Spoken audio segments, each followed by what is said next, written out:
ሰላም ጤና ይስጥልኝ እንደምን አምሽታችኋል ውድ ተመልካቾቻችን ከአባይ ቴሌቪዥን የሚተላለፍላችሁ የለተሰኘው ነሐሴ 4 2018 አውደ ዜና ተጀምሯል። በምሽቱ የዜና ወጃችንን በርካታ ዘገባዎችን ወደ እናንተ እናደርሳለን። ዜናዎችን እየመራው ሀና ፍስሐ ከእናንተ ጋር ቆይታ አድርጋለሁ። አብራችሁን ቆዩ።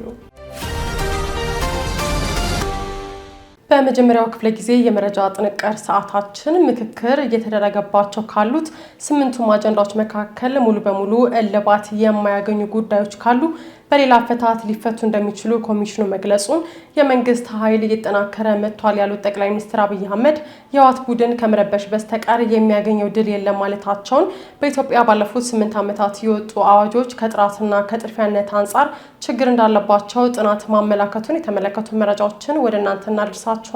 አብራችን ቆዩ። እያንዳንዱ ዝውውር ሁለት ዓለማትን የሚያገናኝ የማይታይ የፍቅር ድልድይ ነው። ርቀት ቢለያየንም በልባችን ግን አንድ ላይ ነን። አቢሲኒያ የልባችሁን መሻት ያደርሳል። አቢሲኒያ ረሚት፣ የፍቅር መንገድ፣ የትውልድ ድልድይ። አቢሲኒያ የሁሉም ምርጫ። ምክክር እየተደረገባቸው ካሉት 8ቱም አጀንዳዎች መካከል ሙሉ በሙሉ እልባት የማያገኙ ጉዳዮች ካሉ በሌላ አፈታት ሊፈቱ እንደሚችሉ ኮሚሽኑ ገለጸ። በሀገራዊ የምክክር ሂደት ውስጥ የተያዙ 8 ዋና ዋና አጀንዳዎች ሊያድሩ የሚችሉ አጀንዳዎች ሊኖሩ እንደሚችሉ የኢትዮጵያ ሀገራዊ ምክክር ኮሚሽን ዛሬ ነሐሴ 4 ቀን 2018 ዓ.ም በሰጠው መግለጫ አስታውቋል። ዋና ኮሚሽነር ፕሮፌሰር መስፍን አርአያ በሰጡት መግለጫ የሀገራዊ ምክክር ጉባኤው ሂደት ወደ ማጠቃለያው ምዕራፍ እየተሸጋገረ ነው ያሉ ሲሆን ቢቻል በአብዛኞቹ አጀንዳዎች ላይ ወይም ለሁሉም አጀንዳዎች እልባት መስጠት አሊያም የተወሰኑት ሊያድሩ ይችላሉ በማለት ገልጸዋል። ዋና ኮሚሽነሩ አክለውን በተወሰኑት አጀንዳዎች ላይ በእርግጠኝነት ጥሩ ሀሳብ ይዘን እናቀርባለን የሚል ተስፋ አለን በማለት ገልጸው ከ8ቱ አጀንዳዎች መካከል ሙሉ በሙሉ እልባት የማያገኙ ጉዳዮች ካሉ በሌላ አፈታት ሊፈቱ እንደሚችሉ አስገንዝበዋል። በምክክር ጉባኤው 8ቱም አጀንዳዎች የግድ ጨርሰን እንወጣለን የሚል አይደለም ያሉት ፕሮፌሰር መስፍን አርአያ ሁሉም አጀንዳዎች እኩል ባለመሆናቸው እንዳቀራረባቸውና እንደ ተሳታፊዎቹ ዝግጅት ጊዜ ሊወስድ ወይም ሊለያይ ይችላል ብለዋል። አንዳንዶቹ አጀንዳዎች ጊዜ የሚፈጁ ተጨማሪ ውይይቶችን የሚሹ አልፎም ወደ ተከታዩ ትውልድ ሊሻገሩ የሚችሉ መሆናቸውን የጠቆሙት ዋና ኮሚሽነሩ የምክክር ባህሪ ሂደቱን ማስጀመር እንጂ በአንድ ጊዜና በጥድፊያ የሚቋጭ አለመሆኑን አብራርተዋል። አመካካሪዎች፣ ኤክስፐርቶች፣ ታዛቢዎች፣ ቃለ ጉባኤ ያዦች በጣም ብዙ ነን እዛ ውስጥ ያለን ኤክስፐርቶቻችን እናንተም ጭምር በደጅ እና ያለው ማህበረሰብ በእያንዳንዱ 500 ውስጥ የተለያየን ባለድርሻ አካላት ነው። እዚህ ውስጥ እንግዲህ ዋናዎቹ ደግሞ ተመካካሪዎቹ ናቸው። በዚህ ሁሉ ሂደት ውስጥ የሚነሱ የተወሰኑ ሰጣ ገባዎች ሂደቱ እንደተዳከመ ወይም ደግሞ ሂደቱ መጨረሻው ውጤቱ እንደማያምር አድርጎ መገመት በጭራሽ ተገቢ አይደለም። ስለዚህ ሁልጊዜም እንደምንለው 8 አጀንዳዎች ላይ ነን። በተወሰኑት ላይ በእርግጠኝነት ጥሩ ምክረ ሀሳብ ይዘን እንቀርባለን የሚል ተስፋ አለኝ። ቢቻል በአብዛኞቹ ላይ ወይም ቢቻል በሁሉም አለበዛ የተወሰኑት ሊያድሩ ይችላሉ፣ የተወሰኑት ደግሞ በሌላ አፈታት ሊፈቱ ይችላሉ። ሁሉንም ግን 8ቱንም የግድ ጨርሰን እንወጣለን የሚል አይደለም። አንዳንዶቹ ጊዜ ይፈጃሉ። አንዳንዶቹ የእናንተን ወደፊት ተዋጽኦ ይፈልጋሉ።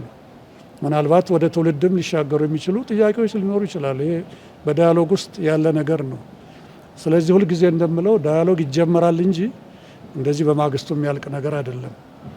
ባለፈው ምሳሌ ስለሰጠዋችሁ ወደዚያ አልሄድም።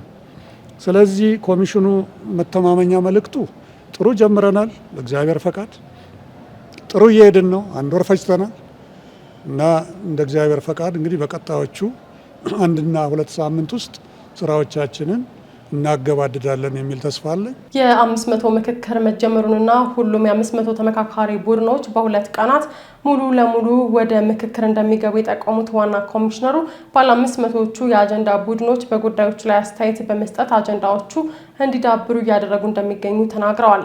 በሀገራዊ ምክክር ጉባኤ የሚተላለፍ ውሳኔ የለም ያሉት ፕሮፌሰር መስፍን አርአያ የምክክሩ አካሄድ ውሳኔ መስጠት ሂደት ሳይሆን ምክረ ሀሳብ ማቅረብ መሆኑንና ዓላማውም ተግባራዊ ለሚደረጉ አካላት ምክረ ሀሳቦችን ማዘጋጀት እንደሆነ አስረድተዋል።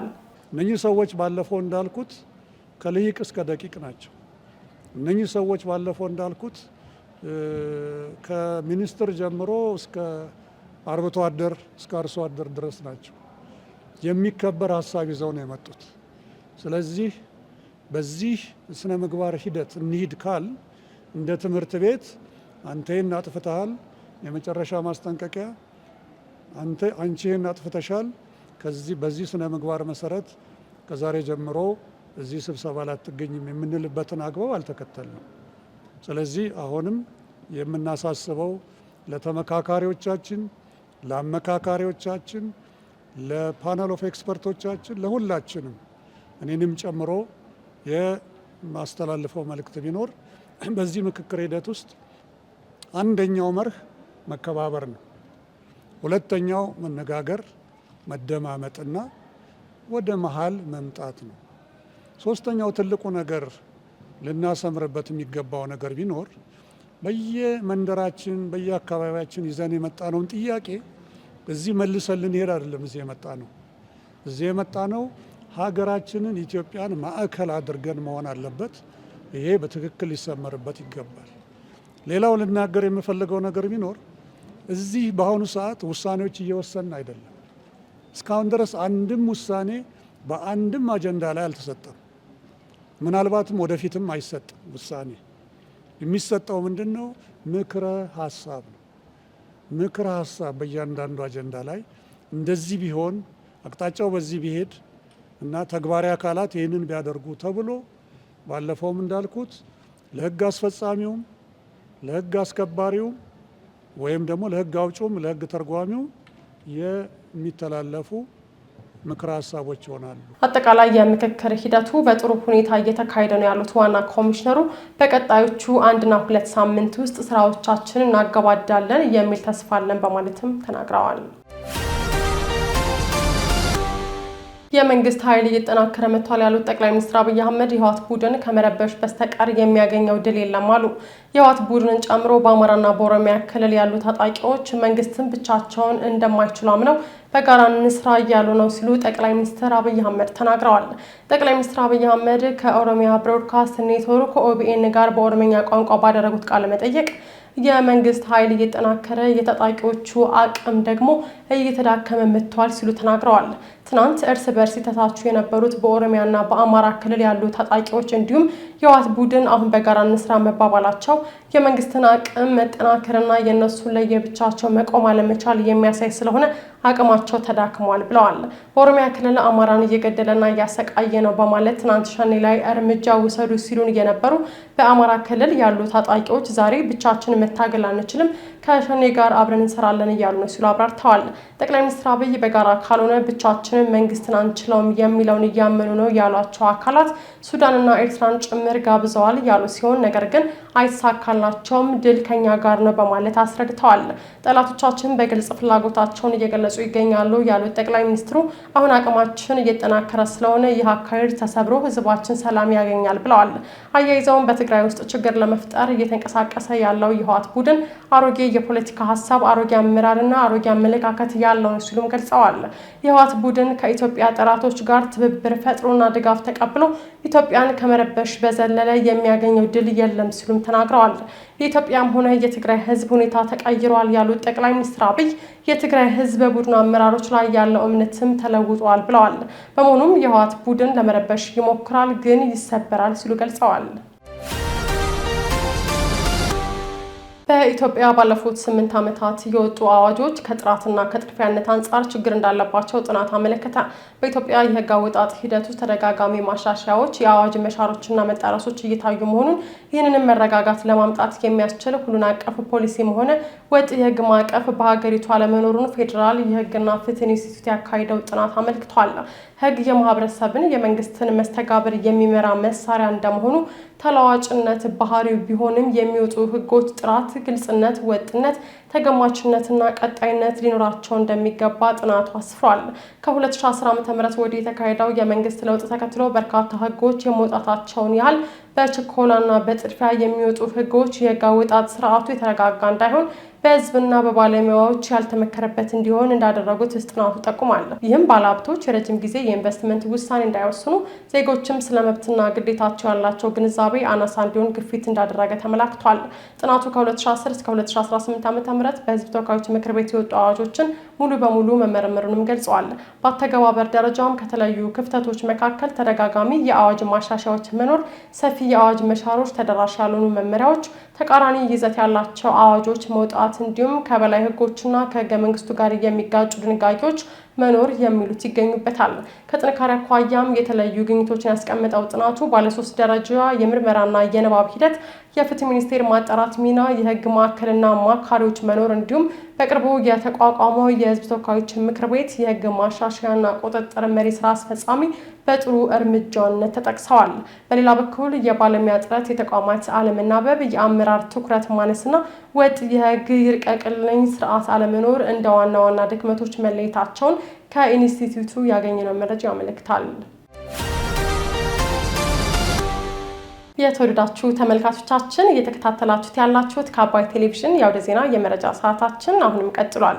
ወደ ሁለተኛው ዙር ጥንቅራችን ስናልፍ ደግሞ ዓለም አቀፉ ማህበረሰብ የህወሓት ቡድንና አጋሮቹ እያደረጉት ያለውን ወታደራዊ እንቅስቃሴ ተከታትሎ ተጠያቂ እንዲያደርግ አቶ ጌታቸው ረዳ ጥሪ ማቅረባቸውን፣ በመተሃራ አቅራቢያ በትናንትናው ዕለት በሬክተር ስኬል 4.6 የሆነ የመሬት መንቀጥቀጥ መከሰቱ መገለጹን ጨምሮ ሌሎች ዜናዎችን ዘነበ ህሉፍ እንደሚከተል ያቀርባቸዋል። ዓለም አቀፉ ማህበረሰብ የህወሓት ቡድንና አጋሮቹ እያደረጉት ያለውን ወታደራዊ እንቅስቃሴ ተከታትሎ ተጠያቂ እንዲያደርግ አቶ ጌታቸው ረዳ ጥሪ ያቀረቡ። የጠቅላይ ሚኒስትሩ የምስራቅ አፍሪካ ጉዳዮች አማካሪ ሚኒስትር አቶ ጌታቸው ረዳ የህወሓት ቡድን ፈጥሮታል ስላሉት ያልተገባ ጥምረት፣ ስለ ትግራይ ክልል ወቅታዊ ሁኔታና መሰል ጉዳዮች ሰፋ ያለ ማብራሪያ በማህበራዊ ትስስር ገጻቸው አስፍረዋል። አቶ ጌታቸው በማብራሪያቸው የህወሓት ቡድን አመራሮች ከኢትዮጵያ ፌዴራል መንግስት ጋር የገቡበትን ውጥረት በሰላም የመጨረስ ፍላጎት የላቸውም ሲሉ ከሰዋል። አቶ ጌታቸው በእንግሊዝኛ ቋንቋ ባሰፈሩት መልእክት የህወሓት ቡድን ለወራት ሲክዱ የነበረው ከኤርትራና ከሌሎች የውስጥና የውጭ ኃይሎች ጋር የመጣመር እንቅስቃሴን አሁን ላይ በይፋ አውጥቶታል ብለዋል። በዚህም ቡድኑ በኃይል መንግስትን ለመጣል ከኤርትራው ስርዓት እንዲሁም ከሌሎች የውስጥና የውጭ አካላት ጋር ያልተገባ ጥምረት መፍጠሩን ገልጸዋል። የቡድኑ ዋና ዓላማ የፕሪቶሪያን ስምምነት ማስፈጸምና የህዝቡን ጥቅም ማስከበር እንዳልሆነ ያነሱት አቶ ጌታቸው ዋና ዓላማው በአዲስ አበባ ያለውን መንግስት በኃይል መጣል ነው ሲሉ አንስተዋል። ሆኖም ግን ይህ አያስጨንቀኝም፣ ምክንያቱም እንደማይሳካ ስለማወቅ ሲሉ አማካሪ ሚኒስትሩ ገልጸዋል። ነገር ግን ይህ ከንቱ ሙከራ በአጠቃላይ በክልሉ ሰላም ላይ በተለይም በትግራይ ህዝብ ህልውና ላይ ሊያመጣ የሚችለው መዘዝ እጅግ ከባድ ነው በማለት አብራርተዋል። በሱዳን ኮሪደር ሸረሪና በነበረው ግጭት የተያዘው ከፍተኛ መጠን ያለው ጥይትና የጦር መሳሪያ ደግሞ የትግራይን ህዝብ ችግር ለመፍታት ሳይሆን የኢትዮጵያን መንግስታዊ መዋቅር ማፍረስ የመጨረሻው ዓላማ መሆኑን ያሳያል ሲሉ አክለዋል። በመጨረሻም የፌዴራል መንግስት ለፕሪቶሪያው ስምምነት ታማኝ ሆኖ ትዕግስቱን እንዲቀጥልና የሰላም በሩን ክፍት እንዲያደርግ የጠየቁት አቶ ጌታቸው ዓለም አቀፉ ማህበረሰብ ደግሞ ድንበር ተሻጋሪ ወታደራዊ እንቅስቃሴዎችን በመከታተል ተጠያቂነትን እንዲያሰፍን ጥሪ አቅርበዋል። ግጭትን የሚያባብሱ ድርጊቶችን ለሚፈጽሙ የጦር ኃይልና የፖለቲካ ተዋናዮች ተጠያቂነትን እንዲያሰፍን፣ ለሲቪል ሰዎች ጥበቃ ቅድሚያ እንዲሰጥና በክልሉ ያሉ ሁሉም ኃይሎች ስለሚያካሂዱት ወታደራዊ እንቅስቃሴ ሙሉ ግልጽነት እንዲያሳዩ እንዲጠየቁ ለዓለም አቀፉ ማህበረሰብ ጥሪ አስተላልፈዋል። የኢትዮጵያ ንግድ ባንክና የኦሮሚያ ባንክ ዓመታዊ የአረንጓዴ አሻራ መርሃ ግብራቸውን አካሄዱ። የኢትዮጵያ ንግድ ባንክና የኦሮሚያ ባንክ የዘንድሮን ተስፋን እንትከል ሀገር አቀፍ የአረንጓዴ አሻራ መርሃ ግብራቸውን ባሳለፍነው ቅዳሜ ነሐሴ 2 ቀን 2018 ዓ.ም አካሂደዋል። የፋይናንስ ተቋማቱ የአረንጓዴ አሻራ መርሃ ግብራቸውን ያከናወኑት የኢትዮጵያ ንግድ ባንክ በእንጦጦ ፓርክ ውስጥ እንዲሁም የኦሮሚያ ባንክ ደግሞ በሸገር ከተማ አስተዳደር ገላን ክፍለ ከተማ በሚገኘው የባንኩ የልህቀትና ኮንቬንሽን ማዕከል ውስጥ ነው። የኢትዮጵያ ንግድ ባንክ በዘንድሮ መርሃ ግብር በአጠቃላይ ከ210 ሺህ በላይ ችግኞችን ለመትከል አቅዶ እየሰራ እንደሚገኝ አሳውቋል። በመርሃ ግብሩ የተገኙት የባንኩ ፕሬዝዳንት ተወካይና የኮርፖሬት አገልግሎት ኤክስኪዩቲቭ ምክትል ፕሬዝዳንት አቶ ኤፍሬም መኩሪያ ባንኩ ችግኝ ከመትከል ባሻገር የተተከሉትን የመንከባከብ ባህልን ያዳበረ ተቋም መሆኑን ጠቅሰው ለዘንድሮ መርሃ ግብር ማስፈጸሚያ የሚሆን 40 ሚሊዮን ብር በጀት መመደቡን ተናግረዋል። በዕለቱ በተካሄደው የችግኝ ተከላ መርሃ ግብር በአዲስ አበባ ካሉ 10 ዲስትሪክቶች መካከል ከ7ቱ ዲስትሪክት የተውጣጡ ከ1750 በላይ ሰራተኞች 15000 ችግኞችን ተክለዋል። ንግድ ባንክ የ2018 ተስፋን እንትከል የአረንጓዴ አሻራ መርሃ ግብር ሐምሌ 27 ቀን በቦሌ ለሚ ኢንዱስትሪ ፓርክ 22000 ችግኞች መተከላቸውን አስታውሷል። በተመሳሳይም ነሐሴ 2 ቀን የኦሮሚያ ባንክ ዓመታዊ የችግኝ ተከላ መርሃ ግብር ገላን ክፍለ ከተማ በሚገኘው የባንኩ የልህቀትና ኮንቬንሽን ማዕከል ውስጥ አካሂዷል። በስፍራውም ከ2000 በላይ ችግኞች መተከላቸውም ተገልጿል። በዚህ መርሃ ግብር ላይ የኦሮሚያ ባንክ የዳይሬክተሮች ቦርድ አባላት፣ ከፍተኛ የሥራ ኃላፊዎች፣ የቅርንጫፍ ሥራ አስኪያጆችና የቱለማ አባገዳዎች ተሳትፈዋል። በመርሃ ግብሩ ላይ መልእክት ያስተላለፉት የዳይሬክተሮች ቦርድ ሰብሳቢ ዶክተር አሰፋ ስሜ ባንኩ በተጠናቀቀው በጀት ዓመት አመርቂ ውጤት ከማስመዝገቡ በተጨማሪ በሀገራዊ ጉዳዮች ላይ ንቁ ተሳትፎ እያደረገ ይገኛል ብለዋል። የኦሮሚያ ባንክ ዋና ሥራ አስፈጻሚ አቶ ተፈሪ መኮንን በበኩላቸው ባንኩ ማህበራዊ ኃላፊነቱን ለመወጣት ላለፉት በርካታ ዓመታት ሰራተኞቹን በማሳተፍ በችግኝ ተከላ ላይ በስፋት ሲሳተፍ መቆየቱን አስታውሰዋል። በመተሐራ አቅራቢያ በትናንትናው ዕለት በሬክተር ስኬል 4.6 የሆነ የመሬት መንቀጥቀጥ መከሰቱ ተገለጸ። በኦሮሚያ ክልል መተሐራ አቅራቢያ ትናንት እሁድ ምሽት በሬክተር ስኬል 4.6 የሆነ የመሬት መንቀጥቀጥ መከሰቱንና የመሬት መንቀጥቀጡ ንዝረትም በአቅራቢያው በሚገኙ የአፋር አካባቢዎችን መሰማቱን ቮልካኖ ዲስከቨሪ ዘግቧል። የመሬት መንቀጥቀጡ ነሐሴ 3 ቀን 2018 ዓ.ም ከምሽቱ 2 ሰዓት ከ11 ደቂቃ ገደማ መከሰቱ የተጠቆመ ሲሆን የመነሻ ማዕከሉም ከመተሐራ በደቡብ ምስራቅ 19 ኪሎ ሜትር እንዲሁም ከአዋሽ 23 ኪሎ ሜትር ርቀት ላይ መሆኑ ተገልጿል።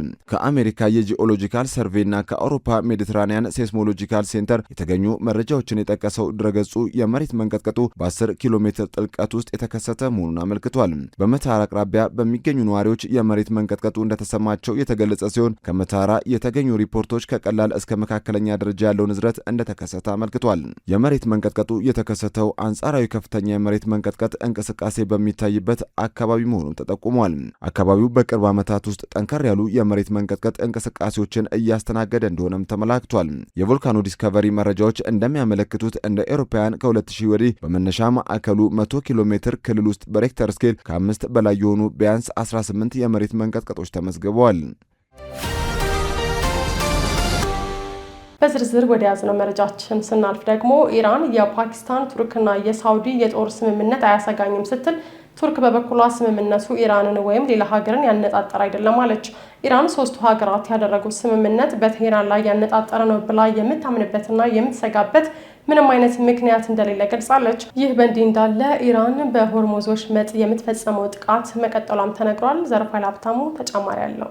ቴህራን በፓኪስታን ቱርክና በሳውዲ አረቢያ መካከል የተደረገው የጦር ስምምነት በኢራን ላይ ያነጣጠረ ነው ብላ የምታስብበት እንዲሁም የምትሰጋበት ምንም አይነት ምክንያት እንደሌለ የኢራን የውጭ ጉዳይ ሚኒስትር ቃል አቀባይ እስማኤል ባጊ ያሳውቀዋል። ቃል አቀባዩ አክሎም ስምምነቱ በቀጠናው በውጭ ኃይሎች ላይ ከመደገፍ ይልቅ በራስ አቅም ላይ ለመስራት ያሳየውን የደህንነት አቀራረብ ለውጥ የሚያሳይ ነው ብለዋል። የቀጠናውን ጂኦፖለቲካዊና ታሪካዊ እውነታዎችን ያገናዘበ ሁሉን አቀፍ የሆነ እንዲሁም ጠላትነትና ስጋትን በትክክል የለየ ማንኛውም እቅድ ለማጠናከርና በእስራኤልና በወዳጆቿ የሚደርሱ ጥቃቶችን ለመከላከል እድል ይሰጣል ብለዋል። ቱርክ በበኩሏ ከሳውዲና ፓኪስታን ጋር የተደረገው የጦር ስምምነት ኢራንን ወይም ሌላ ሀገርን ያላለመ ነው ስትል ማሳውቃለች። በሳውዲ አረቢያ፣ ፓኪስታንና ቱርክ መካከል የተደረገው ስምምነት በኢራንም ሆነ በሌላ በማንኛውም ሀገር ላይ ያነጣጠረ እንዳልሆነ ነው የቱርኩ የውጭ ጉዳይ ሚኒስትር ሀኪን ፊዳን የተናገሩት። ሚኒስትሩ ስምምነቱ ለቀጠናው መረጋጋት ትልቅ እርምጃ ሲሉም ገልጸውታል። የሳውዲ አረቢያው አልጋ ወራሽ መሐመድ ቢን ሳልማን የቱርኩ ፕሬዝዳንት ረሲብ ጣይብ ኤርዶጋንና የፓኪስታኑ ጠቅላይ ሚኒስትር ሴባት ሻሪፍ ስምምነቱን በመካ መፈራረማቸውም ይታወቃል። ስምምነቱ በአንድ ሀገር ላይ የሚፈጸም ጥቃት በሶስቱም ሀገራት ላይ እንደተፈጸመ ጥቃት እንደሚቆጠርም ይደነግጋል። የመካው የጋራ ስምምነት በነዳጅ ሀብታማ ሳውዲ አረቢያ፣ በኒውክሌር ባለቤቷ ፓኪስታንና የኔቶ ሁለተኛው ትልቅ ጦር እንዲሁም በፍጥነት እያደገ የሚገኝ የመከላከያ ኢንዱስትሪ ባለቤት በሆነችው ቱርክ መካከል የተደረገ ነው ሲል ሮይተርስ አስነብቧል። ስምምነቱ በኢራን ባለው ጦርነት ምክንያት ቀጠናዊ አለመረጋጋትና ስጋቶች በጨመሩበት ወቅት የወታደራዊ ትብብርና የመከላከያ አቅምን ያጠናክራልም ተብሏል። የቱርክ የውጭ ጉዳይ ሚኒስትር ሀካን ፊዳክ ከአናዶሉ የዜና ወኪል ጋር ባደረጉት ቃለ ምልልስ ሶስቱ ሀገራት ጸበኛ እርምጃ ካልወሰደባቸው በቀር ማንኛውም ሀገር እንደ ጠላት እንደማያዩም ተናግረዋል። የጋራ ጠላትን የሚቀንስ ምንም አይነት የተጻፈ ወይም የፈረምነው ሰነድ የለም ያሉት ፊዳን በእኛ ላይ ጥቃት የማያሰነዝር ማንኛውም ሀገር ለእኛ ኢላማ አይደለም ብለዋል። ሚኒስትሩ አክለውም በስምምነቱ ላይ ያለው የጋራ የመከላከያ አንቀጽ በቴክኒክ ደረጃ ተመሳሳይ መሆኑንም ገልጸዋል። የቱርክ የውጭ ጉዳይ ሚኒስትር ስማቸው ያልጠቀሷቸው ሌሎች ሀገራትም ስምምነቱን ለመቀላቀል ፍላጎት ማሳየታቸውንም ተናግረዋል። የብሪታንያ የባህር ላይ የንግድ ስራዎች ድርጅት በበኩሉ የኢራን አብዮታዊ ዘብ በሆርሙዝ ወሽመጥ የሚፈጽመውን ጥቃት እንደቀጠለ ነው ሲል አሳውቋል። በሆርሙዝ ወሽመጥ የሚንቀሳቀሱ የንግድ መርከቦች ላይ የሚደረጉ ጥቃቶች በመቀጠላቸው በመካከለኛው ምስራቅ ያለው የስጋት መጠን ከባድ እንደሆነ ነው ድርጅቱ የሚያሳስበው። አክሎም ድርጅቱ እንደገለጸው ባለፈው ቅዳሜ አንድ የተባበሩት አረብ ኤሚሬቶች የነዳጅ ጫኝ መርከብ በውሃ መተላለፊያ ኢላማ የተደረገ ሲሆን በወሽመጡ በኩል የሚደረገው የንግድ እንቅስቃሴ በጥቂት መርከቦች ብቻ ተወስኖ በዝቅተኛ ደረጃ ላይ ይገኛልን ብሏል። ለልየታ የሚረዱ የራዲዮ ግንኙነቶችን ማድረግ፣ ድሮኖችን ማብረርና የንግድ መርከቦችን ኢላማ ያደረገ ክትትልን ጨምሮ የአብዮታዊ ዘቡ ጥቃቶችና የትንኮሳ እርምጃዎች ቀጥለዋል ሲል ድርጅቱ ባወጣው ወራዊ ሪፖርቱ ላይ ገልጿል። ሪፖርቱ አክሎም እነዚህ ድርጊቶች ኢራን ቁልፍ በሆነው የባህር ማጓጓዣ መስመሮች ላይ ያላትን ተጽዕኖ የማጠናከርና በመስመሮቹ የሚያልፉ መርከቦች ላይ ግፊት የማድረግ ፍላጎት እንዳላት የሚያመላክቱ ሆነው ቀጥሏል ብሏል። በመርከቦቹ አቅራቢያ የሚደረጉት የሚሳኤል ጥቃቶችና ፍንዳቶችን ጨምሮ ቀጥተኛ ወታደራዊ እንቅስቃሴዎችም ወደ ኦማን በሚወስዱት ደቡባዊ መስመሮች መቀጠላቸውን ነው ድርጅቱም ያሳወቀው። ስትከታተሉት የነበረው የዕለተ ሰኞ ነሐሴ 4 ቀን 2018 ከአባይ ቴሌቪዥን የአውደ ዜና የመረጃ ጥንቅራችን ይህንን ይመስል ነበር። አብራችሁን ስለነበራችሁ ከልብ እያመሰገን በያላችሁበት መልካም ምሽት።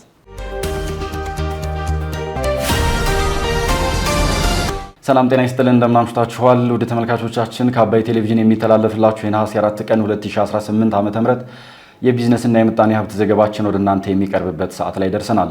የኢትዮጵያ ኤሌክትሪክ አገልግሎት አዲስ ክፍያ ማስቀጠያ ክፍያን በዱቤ ለሚከፍሉ ደንበኞች የሚጣለውን የወለድ ክፍያ ሙሉ በሙሉ ማንሳቱን ማሳወቁን፣ በማዕከላዊ ኢትዮጵያ ክልል በህገወጥ የንግድ ቁጥጥር፣ ገበያ መረጋጋትና የታክስ ተገዥነትን ማረጋገጥን የተመለከተ ውይይት ማካሄዱን፣ እንዲሁም የአሳንሰር ጥገናና አገልግሎት ክፍተትን ለመሙላት ያለመ ኢንቨስትመንትና የቴክኖሎጂ ሽግግር ስምምነት መፈረሙን ጨምሮ ሌሎች መረጃዎችን ይዘናል። አባይ ቢዝነስን እየመራሁ ደግሞ ቴዎድሮስ አይቸው ከእናንተ ጋር ቆይታ አደርጋለሁ። አብራችሁን ቆዩ። የኢትዮጵያ ኤሌክትሪክ አገልግሎት አዲስ ኃይል ማስቀጠያ ክፍያን በዱቤ ለሚከፍሉ ደንበኞች የሚጣለውን የወለድ ክፍያ ሙሉ በሙሉ ማንሳቱን አስታወቀም። የኢትዮጵያ ኤሌክትሪክ አገልግሎት አዲስ ኃይል ማስቀጠያ ክፍያን በዱቤ ለሚከፍሉ ደንበኞች የሚጣለውን የወለድ ክፍያ ሙሉ በሙሉ ማንሳቱን የአገልግሎቱ ዋና ስራ አስፈጻሚ ኢንጂነር ጌቱ ገረመው አሳውቀዋል። በቅርቡ ስራ ላይ በዋለው የአዲስ ቆጣሪ የዱቤ አሰራር በርካታ አዳዲስ ደንበኞች የኤሌክትሪክ ተጠቃሚ መሆኑን መቻላቸውን ኢንጂነር ጌቱ ገረመው ገልጸዋል። አሰራሩ በተለይ አዲስ ኃይል ማስቀጠያ ክፍያውን በአንድ ጊዜ መክፈል ለማይችሉ ደንበኞች ክፍያውን በተወሰነ ጊዜ ተከፋፍለው እንዲከፍሉ እድል የሚሰጥ እንደነበር አስታውሰዋል። እንደ ዋና ስራ አስፈጻሚው ገለጻ ከሆነም ቀደም ሲል የክፍያ ጊዜው እስከ 24 ወራት የሚደርስ ሲሆን ከ6 ወራት በላይ ለሚቆይ ክፍያ ከ3 እስከ 9 በመቶ የሚደርስ ወለድ ይታሰብ ነበር ብለዋል። ይሁን እንጂ አሁን ላይ ይህ የወለድ ክፍያ ሙሉ በሙሉ መነሳቱ የቆመው በተለይ አዲስ ኃይል ማስቀጠያ ክፍያን በአንድ ጊዜ መፈጸም ለማይችሉ ደንበኞች ትልቅ የምስራች መሆኑ ኢንጂነር ጌቱ ገረመው ገልጸዋል። በዚህ ውሳኔ መሰረትም ደንበኞች ያለባቸውን የአንድ ጊዜ የክፍያ ጫና በማቃለል በዱቤ ክፍያ ስርዓት አማካኝነት አዲስ ኤሌክትሪክ ኃይል ማስገባት እንደሚችሉ ጠቁመዋል። ይህም የኢትዮጵያ ኤሌክትሪክ አገልግሎት ኃይልን ለበለጠ የህብረተሰብ ክፍል ተደራሽ ለማድረግ ዜጎች ከኤሌክትሪክ ኃይል የሚገኘውን ጥቅም እንዲያገኙ ለማስቻልና የደንበኛ ተኮር አገልግሎቱን ለማጠናከር ያለውን ቁርጠኝነት ያሳያል ብለዋል። ተቋሙ በ70 ዓመታት ታሪኩ ማግኘት የቻለው የደንበኞች ቁጥር 5.88 ሚሊዮን ያህል መሆኑን የገለጹት ዋና ስራ አስፈጻሚው በ2019 በጀት ዓመት ግን 1.1 ሚሊዮን አዳዲስ ደንበኞችን የኤሌክትሪክ ተጠቃሚ ለማድረግ እቅድ ይዟል ብለዋል። በኢትዮጵያ የአሳንሰር ጥገናና አገልግሎት ክፍተትን ለመሙላት ያለመ የኢንቨስትመንትና የቴክኖሎጂ ሽግግር ስምምነት ተፈረመም። በኢትዮጵያ በአሳንሰር ወይም ሊፍት ቴክኖሎጂ ዘርፍ የሚታየውን ከፍተኛ የአገልግሎትና የጥገና ክፍተት በላቀ ደረጃ ለማሻገር አስችሏል የተባለ የጋራ ኢንቨስትመንትና የቴክኖሎጂ ሽግግር ስምምነት መፈረሙ ታውቋል። ስምምነቱን የተፈራረሙት ሀገር በቀሉ የቴክኖሎጂ ድርጅት ሞናጎ ኤሊቬተርና በዘርፉ በዓለም አቀፍ ደረጃ የሚታወቀው የቱርኩ ኬአርሲ ኤሊቬተር ኩባንያ መሆናቸው በተካሄደው መርሃ ግብር ላይ ይፋ ተደርጓል። ላለፉት 5 ዓመታት አብረው ሲሰሩ የቆዩት ሁለቱ ድርጅቶች በመንግስት የመሬት አቅርቦት ድጋፍ በኢትዮጵያ ግዙፉ የአሳንሰር ሊፍት ማምረቻ ፋብሪካ ለመገንባት መስማማታቸውን አሳውቀዋል። የሞናጎ ድርጅት ስራ አስኪያጅ አቶ ተስፋሁን ኢሳያስ ቀደም ሲል በግዥና በጨረታ የሚገቡ ሊፍቶች ከሽያጭ በኋላ በቂ የጥገና አገልግሎት እንዲሁም የስፔር ፓርት ባለማግኘታቸው የሚገጥማቸውን ስራ የማቆም ችግር አዲሱ አጋርነት በዘላቂነት ይቀርፋል የሚል እምነታቸውን ገልጸዋል። ፋብሪካው የቱርኩን የላቀ ማሽነሪና ቴክኖሎጂ ወደ ሀገር ውስጥ የሚያስገባ ሲሆን ለሀገር ውስጥ ባለሙያዎችም የክህሎት ማሳደጊያ ስልጠናዎችን እንደሚሰጥም በስምምነቱ ወቅት ተነግረዋል። ይህ ኢንቨስትመንት ምርቱን ሙሉ በሙሉ በሀገር ውስጥ ማምረት ሲጀምር የውጭ ምንዛሬን ለማዳን በህንፃዎች ላይ የሚገጥሙ የአሳንሰር ስራ የማቆም ችግርን ለማስወገድና በዘርፉ አዲስ የኢንዱስትሪ ደረጃን ለመፍጠር ከፍተኛ ሚና ይኖረዋል ሲሉም ስምምነቱን የፈረሙት አካላት ገልጸዋል። በማዕከላዊ ኢትዮጵያ ክልል በህገወጥ የንግድ ቁጥጥር፣ ገበያ መረጋጋትና የታክስ ተገዥነትን ማረጋገጥን የተመለከተ ውይይት ተካሄደም። በማዕከላዊ ኢትዮጵያ ክልል በንግድና በገቢ ተቋማት ላይ የሚስተዋሉ ክፍተቶችን በማረም ውጤታማ ስራ ለማከናወን ይሰራል ሲሉ ዶክተር እንዳሻው ጣሰው ገልጸዋል። በክልሉ ገቢዎችና ንግድና ገበያ ልማት ቢሮዎች በህገወጥ የንግድ ቁጥጥር፣ ገበያ መረጋጋትና የታክስ ተገዥነትን ማረጋገጥ አስመልክቶ የተዘጋጀ የንቅናቄ መድረክ በሆሳዕና ከተማ ተካሂዷል። የክልሉ ርዕሰ መስተዳደር ዶክተር እንዳሻው ጣሰው በመድረኩ ማጠቃለያ በክልሉ በንግድና በገቢ ተቋማት ላይ የሚስተዋሉ ክፍተቶችን በማረም ውጤታማ ተግባራትን ለማከናወን በቅንጅት የሚሰራ ስራ ተጠናክረው ይቀጥላሉ ብለዋል። በተለይ በንግድ ስርዓቱ የሚስተዋል ህገወጥነትን ለመከላከል በዘርፉ የወጡ ደንብና መመሪያዎችን ከሚያስፈጽሙ ባለድርሻ አካላት ጋር በቅርበት የሚሰራ ስራ ይጠናከራል ብለዋል። በዚህም ተገቢ ያልሆነ የዋጋ ጭማሪ በማድረግ የኑሮ ውድነቱን ለማባባስ የሚከናወኑ ህገወጥ ተግባራትን በመቆጣጠር ማህበረሰቡን ተጠቃሚ ለማድረግ የሚሰራ ስራ ይጠናከራል ብለዋል። የክልሉ ንግድና ገቢ ልማት ቢሮ ኃላፊ ዶክተር ባዩሽ ተስፋዬ በበኩላቸው በክልሉ በንግድ ምዝገባ፣ ፍቃድ አሰጣጥና እድሳት ላይ በተለያየ መንገድ የሚከሰቱ ችግሮችን ለመፍታት አገልግሎቱን የማዘመን ስራ እየተሰራ ነው በማለት ገልጸዋል። በገበያ የዋጋ ንረትን ለማረጋጋት አምራቹንና ሸማቹን የሚያገናኙ ከ100 በላይ ገቢዎችና ሌሎች መደበኛ የግብይት ማዕከላት ለማህበረሰቡ አገልግሎት እየሰጡ መሆናቸውን ገልጸዋል። በክልሉ በበጀት ዓመቱ ከ35 ቢሊዮን ብር በላይ ገቢ ለመሰብሰብ መታቀዱንም አንስተዋል። የዕለቱ የቢዝነስና የምጣኔ ሀብት ዘገባችን የተከታተላችሁትን ይመስል ነበር። አብራችሁን ስለነበራችሁ ከልብ እናመሰግናለን። በያላችሁበት መልካም ምሽት